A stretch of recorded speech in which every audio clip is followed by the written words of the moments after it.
Assalamualaikum warahmatullahi wabarakatuh. Selamat tengah hari dan selamat petang, selamat pagi kepada semua rakan-rakan yang saya kasihi dan hormati. Nama saya Farah. Saya kat sini terasa terpanggil untuk bercerita ataupun berkongsi pengalaman saya mengenai ni dia, belon. Simple je, belon je. Okay. Kenapa saya suka nak berkongsi belon ni? Belon, saya pasti setiap rumah yang ada anak kecil pasti ada belon di rumahnya. Kepada mereka yang mempunyai anak kecil dan mempunyai belon di rumahnya adalah satu bonus kepada mereka, kerana belon ini juga dapat membantu kita di kala kecemasan sebenarnya tanpa kita sedari. Kepada yang tidak ada anak kecil ataupun tidak ada belon di rumah, saya harap selepas ini simpan-simpanlah belon ya, sebab ia amat berguna semasa kecemasan. Kenapa saya kata ia amat berguna semasa kecemasan? Okey, ini belon ni tak ada special sangat pun, belon biasa je, belonnya happy birthday. Tapi belon ni jangan beli yang terlalu tebal, sebab kalau terlalu tebal susah untuk kita meniup. Okey, kenapa orang dulu-dulu suka meniup belon?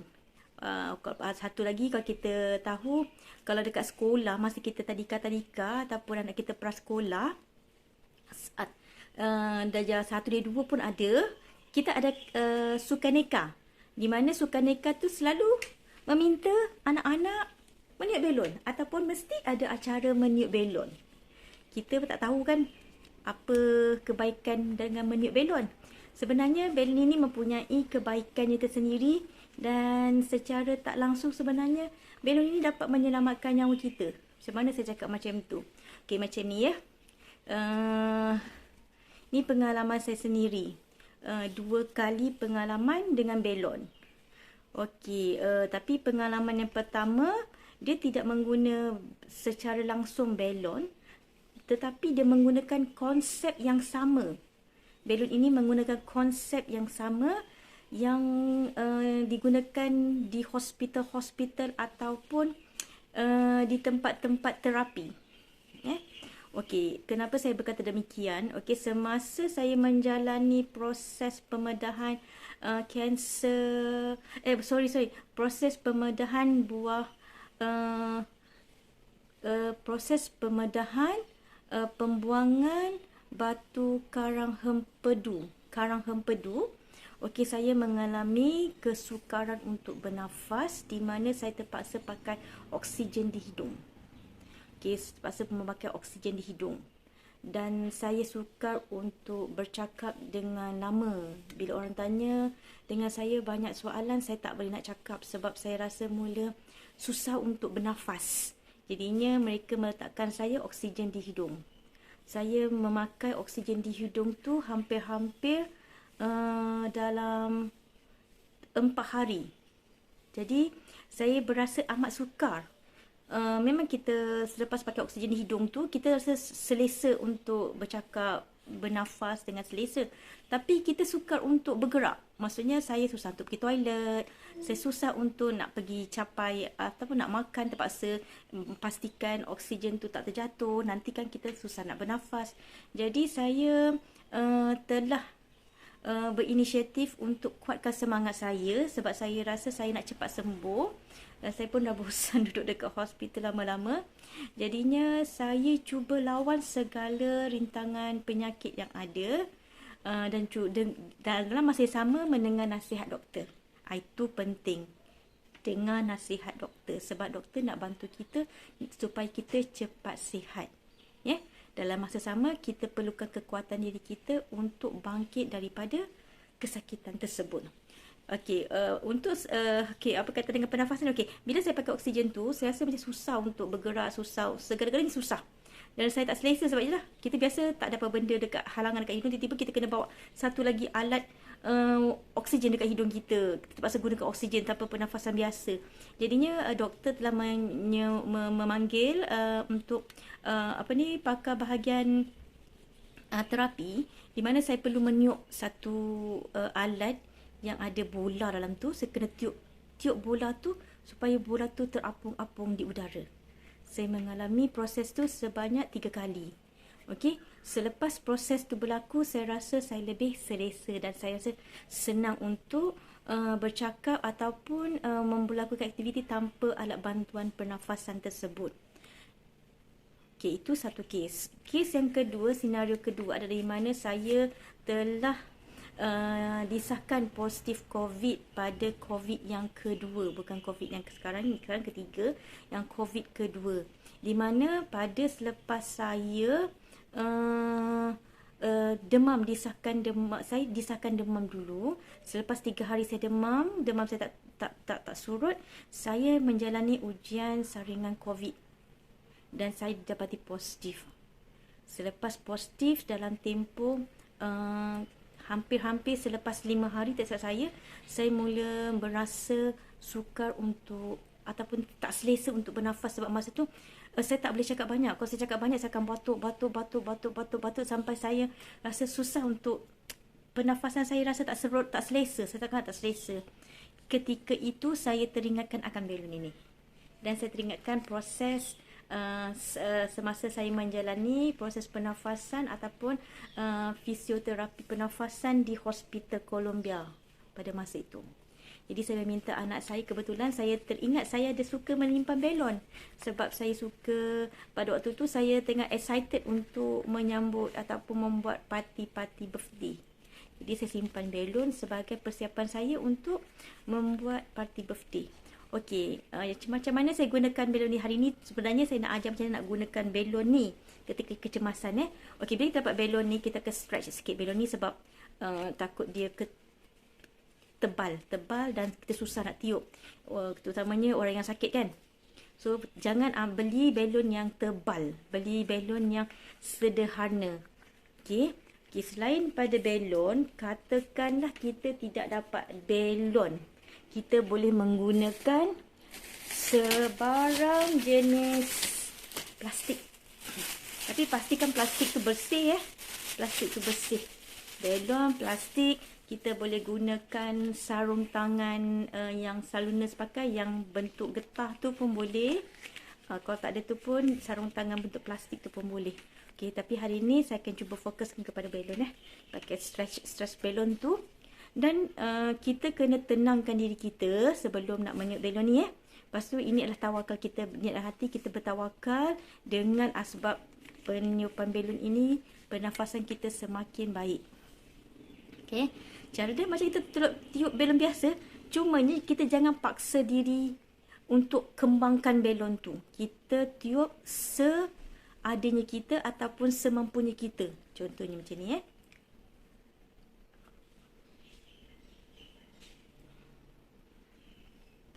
Okey, kita tiup, kita lepaskan dan kita rehat sebentar.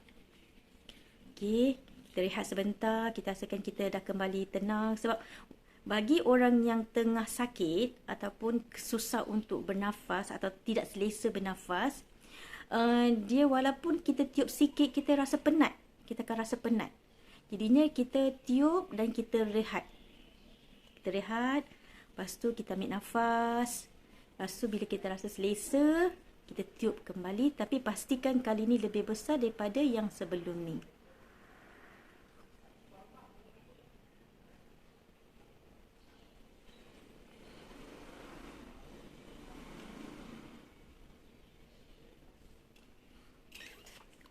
Okey, kita kembalikan semula, tenang.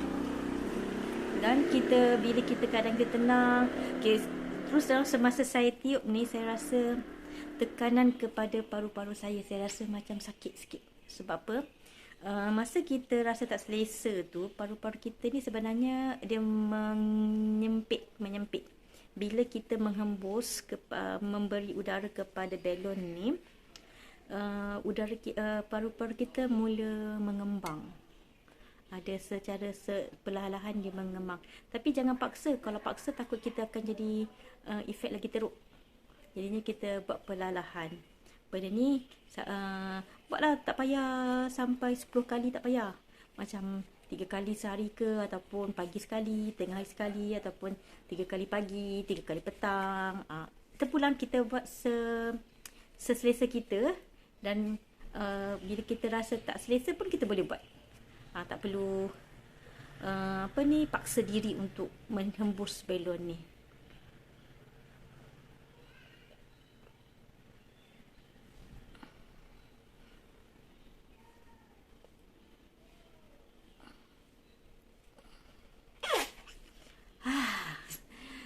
Macam itulah rasa penat sebenarnya meniup belon ni. Sebab tu pentingnya pemilihan belon.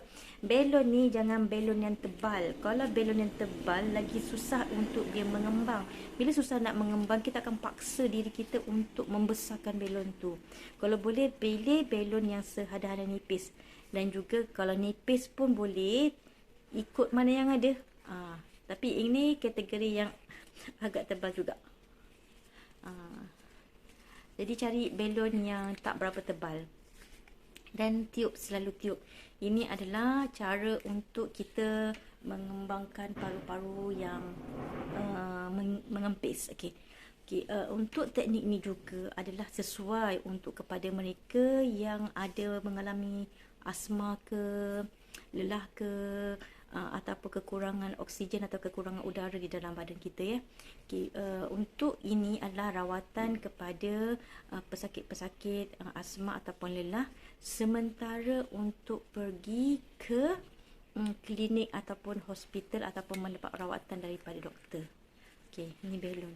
Kalau tak ada belon, kita boleh gunakan plastik.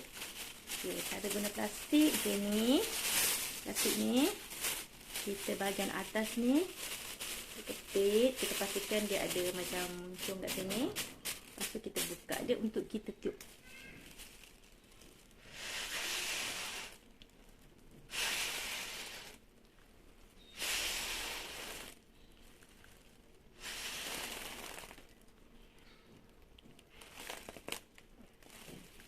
Kita berhenti.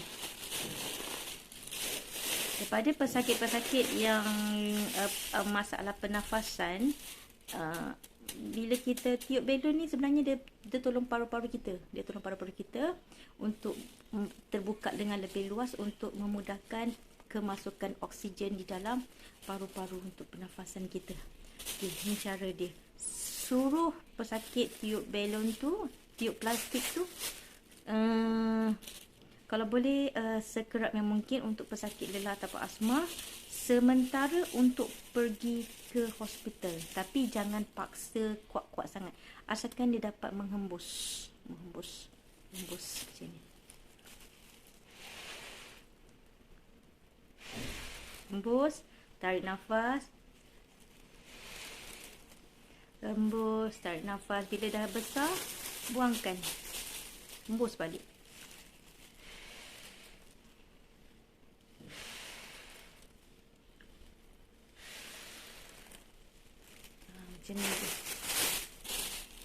Kadang-kadang ini adalah untuk kecemasan lah. Kalau kita punya healer, kita punya ubat, kita boleh makan.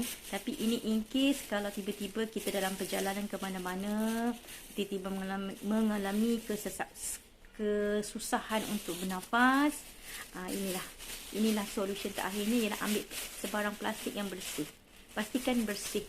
Jangan yang kotor, jangan yang ada cili-cili ke apa, jangan. Sebabnya ini kenapa kena bersih? Sebab itu hygiene. Walaupun kita dalam keadaan kecemasan, tapi kita perlu menjaga kebersihan juga. Itu pastikan plastik bersih. Apa-apa plastik, tak kisah besar ke kecil, janji plastik yang bersih. Tak semestinya plastik macam ni. Plastik apa yang kita dapat? Kita hanya tiup semampu kita. Jangan paksa diri. Untuk belon ni pun sama. Kalau ada kebetulan ada belon, alhamdulillah. Tapi seeloknya simpanlah belon ni dekat rumah. Salah satunya untuk anak bermain dan juga untuk kecemasan. Belon ni. Ini perkongsian saya. Harap-harap dia memberi manfaat kepada semua.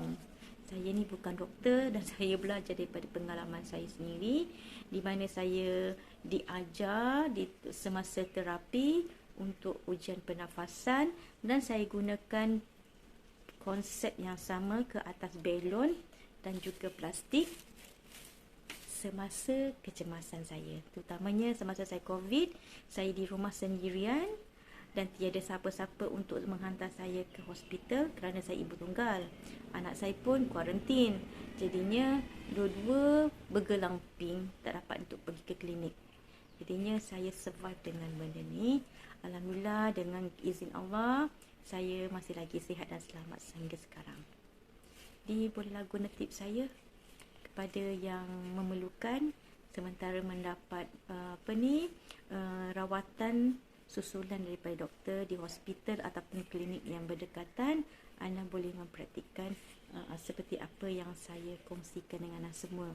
Ini juga adalah hasil daripada pembelajaran saya sebenarnya ketika saya menyertai Persatuan Bulan Sabit Merah ketika zaman-zaman sekolah dulu, dan juga saya juga merupakan bekas anggota JPAM, dan juga ada juga nanti saya akan share juga tips-tips daripada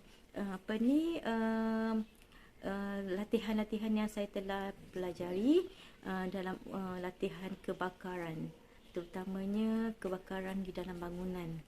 Saya boleh share sikit-sikit untuk kawan-kawan semua dan juga kepada sesiapa yang tidak berpeluang untuk menyertai program-program tersebut, sebab program-program tersebut